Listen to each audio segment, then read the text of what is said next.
When people start to see the reality play out, like they watch these things in action. I mean, if you think about the Paris Accord, for example, this Yes, used to be a virtue signal. right. Politicians would sign up for it. They wouldn't actually do anything. They wouldn't actually really change any behavior, maybe a little touch here or there. But now, as we can see that corporations are being obligated to do things, or that governments are being obligated to do certain things, we can actually see the results of these things and realizing, oh my goodness, what we're doing here is we're destroying our economies, we're destroying our prosperity. We might be Mhm. turning the lights out in the case of energy. We're moving Literally, back to a literally place turning of the lights out. subsistence. That's right. So there've got to be some people, if not virtuous, at least sane, who can see what these kinds of things are leading to in real life. Yes, and it's interesting, for example, that China has basically said that they're not going to abide by any of the things that they agreed to when it came to the Paris Accords. Or when you look at countries like India, who are just going ahead, they're developing countries. Of course, they're going to do the sorts of things that outrage environmental activists because they need to economically develop if they're going to be having societies which are even mildly prosperous.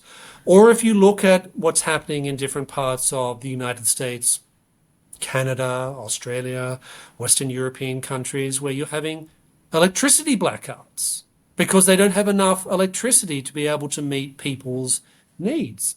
Or even when people start to look at things like the cost of air travel. I mean, I'm not sure when you last took an international flight, Kate, but the last time I did, I looked at the price very carefully, and you see that a big chunk of it is for Carbon basically offsets. exactly, Yeah. exactly. And after a while, okay, well, that means less people traveling to Europe or traveling to Asia or whatever it happens to be. That's not good for commerce. That's not good for tourism. That's not good for business. So in a way, we're seeing in effect that the economy, whether one likes it or not, is responding by sending price signals about the actual cost of these things. So if you want to live in California and you want to have lots of fires because you're unwilling to burn the undergrowth that fuels many of these fires because of the environmentalists, or if you're having blackouts in the middle of July or in the middle of December when you've got extremes of heat and cold, because you don't have enough electricity and you're having to engage in electricity rationing because you thought that solar panels were going to somehow substitute for fossil fuels, then of course there's going to be severe economic consequences to this. Now, political leaders can deny these things for long periods of time. And there's plenty of people in the media, in the popular culture, who will back them up on all these sorts of things. But at some point, it becomes just very, very difficult to deny. And that, I think, is where we see a certain degree of hope, right? Because economic reality at some point comes crashing in on people's lives.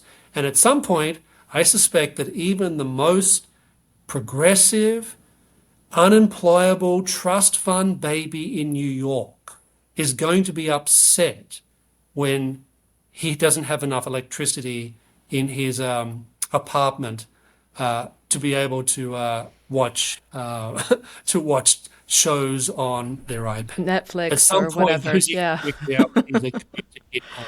It's the same with ESG, right? So ESG funds typically underperform when it comes to returns, and yet they ask you to pay more. So at some point, even very progressive people are going to say, why am I paying more by way of fees and getting less by way of actual returns? At some point, even they will start to ask these questions.